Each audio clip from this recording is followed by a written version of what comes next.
संभल का ये अनोखा वृक्ष यहाँ परिक्रमा करने से चलते हैं वंश श्री वंश गोपाल तीर्थ धाम। पौराणिक नगरी के नाम से विख्यात संभल में एक कदम का ऐसा वृक्ष भी है जिसकी परिक्रमा करने से न सिर्फ मुरादें पूरी होती हैं, बल्कि संतान की प्राप्ति भी होती है। संभल धार्मिक और ऐतिहासिक दृष्टिकोण से काफी महत्वपूर्ण माना जाता है। जी हाँ, क्योंकि यहाँ पुराणों के अनुसार कलयुग में भगवान श्री कल्कि का अवतार होना है। इसके चलते यहाँ की महत्ता और भी बढ़ जाती है। लेकिन क्या आपको पता है कि पौराणिक नगरी के नाम से विख्यात संभल में एक कदम का ऐसा वृक्ष भी है जिसकी परिक्रमा करने से न सिर्फ मुरादें पूरी होती हैं, बल्कि संतान की प्राप्ति भी होती है। दरअसल संभल तहसील क्षेत्र में शहर से करीब 3 किलोमीटर दूरी पर बेनीपुर चक गांव, बेनीपुर चक विलेज में श्री वंश गोपाल तीर्थ धाम, श्री वंश गोपाल तीर्थ धाम है। यहाँ पर कदम का वृक्ष स्थित है। कहा जाता कि यह कदम का वृक्ष करीब 5000 वर्ष पुराना है। द्वापर युग में भगवान श्री कृष्ण कुंदनपुर से रुक्मणी का हरण करके यहाँ लाए थे और इसी वृक्ष के नीचे रात्रि विश्राम किया था।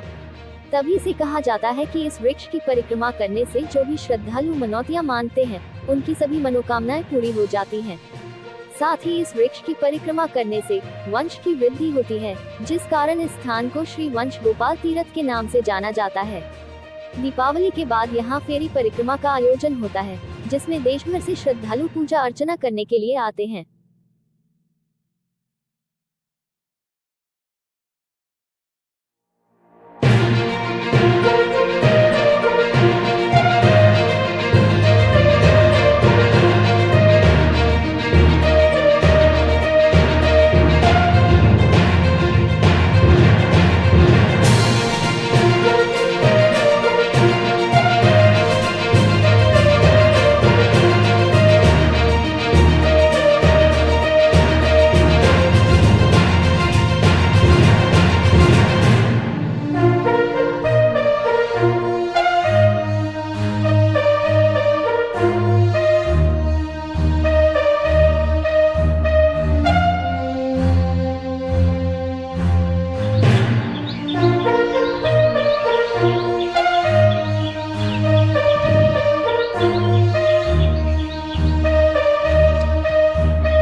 आज हम आए हैं संभल में, जो कि श्री वंश गोपाल कल्कि धाम तीर्थ में आए हैं। और मान्यता है कि यहाँ पे एक कदम का वृक्ष है जो कि 5000 वर्ष पुराना बताया जाता है।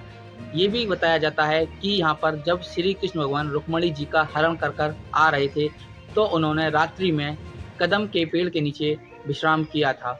और यहाँ पर मैं अपने कैमरामैन सहयोगी से कहना चाहूँगा, मैं आपको उस वृक्ष की ओर लेकर चलता हूँ, जो कि यहाँ पे वृक्ष है जिसके लिए 5000 वर्ष पुराना बताया जाता है। और आप देख सकते हैं अपने कैमरा से दिखाऊंगा, वो यही पेड़ है जो मेरे आप पीछे देख रहे हैं। ये पेड़ है जो कि 5000 वर्ष पुराना बताया जाता है। मैं अपने कैमरामैन से दिखाना है, वो इस पेड़ के लिए दिखाएं कितना विशाल पेड़ है। ये कदम का पेड़ है।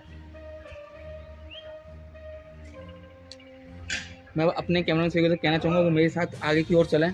और मेरे पीछे आप एक कुंड भी देख रहे हैं। मैं अपने कैमरामैन से कहूँगा वो धीरे धीरे मेरे साथ आए और दिखाइए। यहाँ पर कुंड है। इस कुंड की ये मान्यता बताई जाती है कि जो इस कुंड में स्नान कर लेता है उसकी मनोकामना पूर्ण हो जाती है, और अगर उसे कोई भी रोग है वो भी उसका दूर हो जाता है, ऐसा कहा जाता है।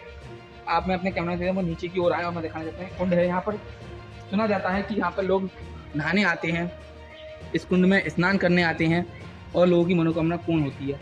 यहाँ पर ये कुंड भी आप देख सकते हैं, बड़ा कुंड है। यहाँ पर आसपास के लोग आते हैं और इस कुंड की भी लगातार साफ सफाई। और यहाँ पे ये भी बताया जाता है कि श्री कृष्ण भगवान ने ये भी बताया था कि वह संभल में ही कल्कि का अवतार लेकर दोबारा जरूर आएंगे और वह कल्कि का अवतार संभल में ही लेंगे।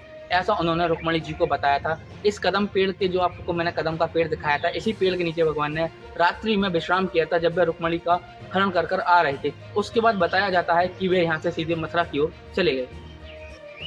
महाराज जी, क्या नाम है आपका? मेरा नाम स्वामी भगवत प्रिय जी, और यहाँ लोग कल्की स्वामी जी कहते हैं। अच्छा, ये श्री वंश गोपाल कल्की धाम है, क्या मान्यता है इसकी? यहाँ द्वापर युग में भगवान कृष्ण जी पास में कुंदनपुर है जी अवंतिका जी, वहाँ रुक्मणी दर्शन करने आई थी। तो रुक्मणी का हरण करके भगवान कृष्ण जी यहाँ रुके थे, एक कदम के पेड़ नीचे। जी। पहले कल्पत्रु कहते थे, आज उसको कदम का पेड़ कहते हैं। कदम के पेड़ नीचे भगवान कृष्ण जी और रुक्मणी जी रुके थे। रुक्मणी जी ने कहा कि यहाँ क्यों लाए जंगल में? तो कृष्ण भगवान ने कहा इधर से जाते तो वहाँ 5 सेना खड़ी थी, जरासंध, कालिवन, दंतवक्र, शिशुपाल और राजा भीष्मक की, ये 5 सेना खड़ी थी, तो बड़ा युद्ध हो जाता। तो वहाँ से नहीं गए और यहाँ आके रात रुक गए। दूसरी बात बताई कि कलयुग में कल के अवतार लेके मैं संभल में आऊँगा, यहाँ आऊँगा। ये बात भागवत जी में 12 स्कंद दूसरा अध्याय में व्यास जी ने लिखी है। फिर ब्रह्मा जी को बुलवा के ये शिवलिंग की स्थापना करी और मंदिर निर्माण करा ब्रह्मा जी द्वारा। और ये तीर्थ है, ये तीर्थ का भी ब्रह्मा जी द्वारा एक रात्रि में बना हुआ है। और कृष्ण भगवान ने कहा कि मेरे नाम से यहाँ शिवलिंग की स्थापना करना, गोपालेश्वर महादेव। ये स्कंद पुराण में उसका उल्लेख है गोपाल मंदिर के नाम से। तो ये उनकी यहाँ की महिमा है कि खुद कृष्ण भगवान यहाँ आए और ये धरती पावन करी और ब्रह्मा जी को बुलवा के देवताओं द्वारा एक तीर्थ बनाया गया है। अब उसको यहाँ की जो महिमा है, तो ऋषि मुनियों ने, संतों ने बताया कि भाई जो संभल की 24 कोस की परिक्रमा करेंगे तो उसको 84 लाख होने में जाना नहीं पड़ेगा। वापस मनुष्य देह है, ये 24 तत्वों का बना हुआ, तो वापस मनुष्य देह या पशु पक्षी होने में नहीं आना पड़ेगा। इसलिए ये संभल की 24 कोस है, तो 24 कोस की परिक्रमा होती है हर महीने पहला रविवार की। और जो पुरानी जो प्रथा है, ये पुरानी प्रथा में कार्तिक शुद्ध चौथ और पाँचम, ये 2 दिन का यहाँ फेरी का लगता है और मेला भी लगता है, भंडारा भी होता है बहुत बड़ा। और बाद में कृष्ण भगवान ने यहाँ की खूब महिमा बताई कि किसी को पुत्र प्राप्ति नहीं होगी तो उसको यहाँ आने से, दर्शन करने से पुत्र की प्राप्ति होगी, उसका वंश चलेगा। इसलिए उसका नाम वंश गोपाल कहा जाता है। और ये तीर्थ है, तीर्थ में कोई नहाएंगे, उसका कुष्ठ रोग है या कोई जाने अनजाने पशु मर जाता है तो उनके पाप में से छूट जाएंगे। इस वजह से ये तीर्थ बनाया है स्नान करने के लिए। फिर ये 24 कोस की परिक्रमा है, उसमें ये कदम का पेड़ है, उसकी भी 7 परिक्रमा कृष्ण भगवान ने 7 फेरे रुक्मिणी के साथ यहाँ फरे थे, इसलिए 7 परिक्रमा की महिमा है। तो यहाँ की खूब महिमा है, यहाँ का बहुत वो चल रहा है। तो पूरे संभल में नंबर 1 का ये तीर्थ स्थान है। भगवान कृष्ण जी आया था, कृष्ण भगवान ने प्रूफ कर दिया। और ये पूरे संभल है, ये भी भगवान शिव जी ने यहाँ, ये शिव जी ने ये संभल बना के, सतयुग में उनको सत्यव्रत कहते थे, यहाँ देवताओं रहते थे। बाद में कुछ और नाम बताया और त्रेता युग में उसको और कुछ नाम बताया। द्वापर युग में उसको शंभु वाले कहते थे, कलयुग में संभल कहते हैं। तो ये चारों युग में अलग अलग नाम से कहलाते थे और आज उसको संभल कहते हैं। तो संभल की खूब महिमा बताई है। महाराज, ये पेड़ कितने वर्ष पुराना होगा कदम का? ये कदम का पेड़ भगवान कृष्ण जी आए तब करीब ये पेड़ 200 साल का था और आज ये 5200 वर्ष पुराना ये पेड़ है। पूरे अंदर तो पूरा खोखला है, बाहर से जो उसका है तो ये उसके जो छाल होती है उन्हीं के ही आधार पर ये पूरा वृक्ष आज खड़ा है 5200 वर्ष पुराना। यहाँ की खूब महिमा है।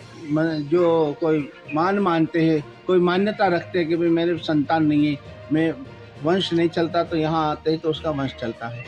और तीर्थ के अंदर नहाने से उसका पूर्व जन्म का पाप भी नष्ट हो जाता है। पशु पक्षी प्राणी कोई मर गया हो अपने हाथ से गलती से, तो यहाँ नहाने से उसका अपराध छूट जाते हैं। जय श्री कल्की।